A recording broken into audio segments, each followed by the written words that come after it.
Morning, Nick. Welcome to FinTech Talents. I wonder if you could just tell us a little bit about yourself and your role in the organisation and why you're at FinTech.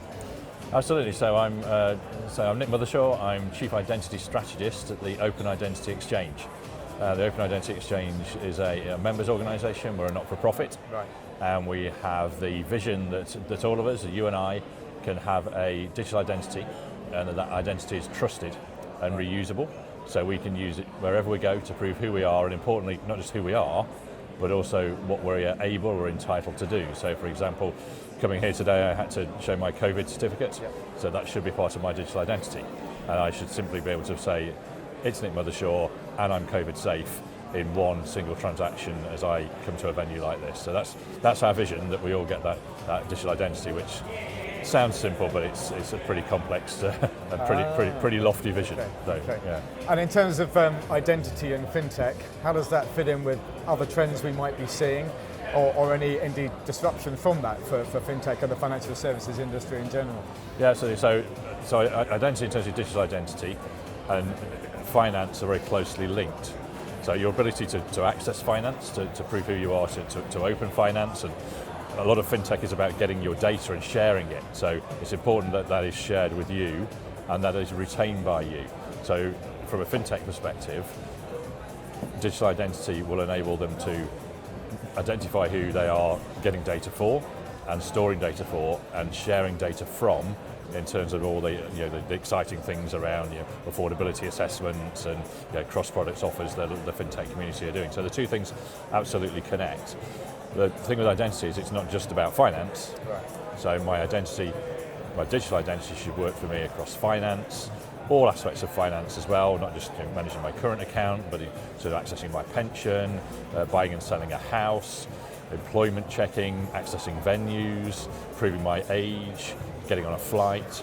So all of those things should all be possible and simply possible through my digital identity. And how long roughly would that take to come through, rather than the password systems that we're still working on at the moment? So it's going to take a while, I think, before we get there, but we're making good progress. So the pandemic has really accelerated not just the need for digital identity, because we now need to work more remotely than we did before. We need the ability to have non-face-to-face transactions, or even if we are face-to-face, to do them at a safe distance. So that's really underlined the need for digital identity and move the capabilities forward, because the COVID certificates we're presenting to come here today, Yep. who'd have dreamt 2 years ago that to get into a venue we'd be presenting a QR code saying that we'd had a vaccination or that we'd have had a test. Very true. So all of that technology has leapt forward over the last couple of years, but we've still got a way to go. What we need to do now is work out how that interoperates with the rest of my identity and with proofs of my education and proofs of my passport, and bring all of that together into a single digital identity. And we need to make that work seamlessly. We need to make it work in a way that if you want to get on a flight, that's quite a complex set of information that you need to gather. And what we don't want is you just have a digital wallet where you've got your passport and your COVID certificate and your visa and your payment device in there, like your traditional wallet today. If you have got a digital version of it, great. That's going to enable you to present them digitally. When we try and do that today, and you go through your digital wallet, and so I need to get that particular piece of, and then present that piece of information. What we need is that wallet to be clever. We're going digital here. We need to move away from the wallets and the purses we carried around that were collections of items. Yeah. We need to be able to simply answer the question, are you over 18? Are you approved and safe to get on my flight? They're very different questions. Right. And actually, they're both very complex questions. Getting on a flight is very complex, but I, as a consumer, don't want to know all the rules. Right. The detail of it. I've got to have had a PCR test within 72 hours, it's got to be from this kind of provider, and I've got to be double vaccinated, but only with these kind of vaccines, and I've got to have a test book for when I return. So all of those rules are really complex. My digital identity should help me with that. It's so right, you're getting on a flight. You've already got a double vaccine, tick. You've already got your passport loaded, tick, great. You're good to go, except you need to book a test. So here's a set of approved test providers, and make that whole experience easy for me. And when I get to the airport, I should simply be able to say, hi, I've got all of that. I can walk straight through and get on the plane because I've done all of that work to prove who I am, and that I'm safe before I came to the airport. I shouldn't have to get 3 different pieces of paper out to prove that again and again. Sure. So that's our vision with digital identity. We're not that far off. I think 2 or 3 years we'll see digital identities with that level of smartness in the market. Then it's about adoption. Because this only really works when all of us have adopted a digital identity. And we're only going to do that when we believe it's safe. So there's a massive education task here, both for governments and for our industry, to convince you and I that doing all of this, of your ID cards, right? and the ID cards, and all of this is safe.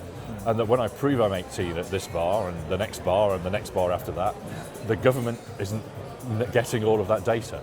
Right. We've got to be confident that that's private to us and a private transaction. And all of that is possible and will be implemented in the digital ID trust frameworks that are being rolled out. But we've got to be confident of that as consumers. And we're encouraging the UK government and other governments to really plan PR campaigns around this to make sure that their citizens are comfortable with it, and then we'll see adoption really roll out. And you've been at FinTech Talents yesterday and today. What were the highlights for you yesterday or this morning, and what are you looking forward to for the rest of the festival?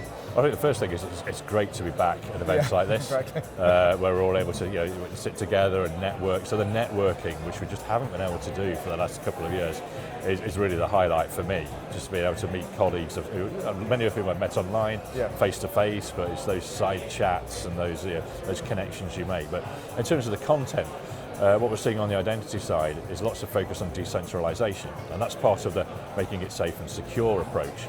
So everyone's talking about how do we get this out of big central databases, but not onto your device, somewhere in the cloud, but in a personal space that you know and you're confident about.